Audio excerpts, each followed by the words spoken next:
Uyingizda atigi 100 gramm margarin borligi shirli qilish yetishdimi? Unda bu konfetcha shirligi aynan siz uchun.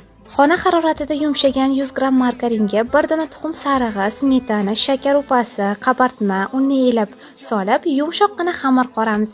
Voy, tirnog'imni yomon xamir qoryapti. Demasligi uchun aynan qo'limga qo'lqop kiyib xamir qordim.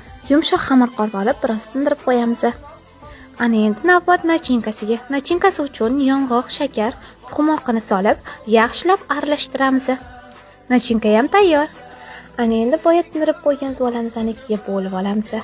Va xuddi videoda ko'rsatilgandek qilib yoyib, kesib olamiz va nachinkani solib, konfet ko'rinishida tugib olamiz. So'ngra diskga terib, duxovkada pishirib olamiz.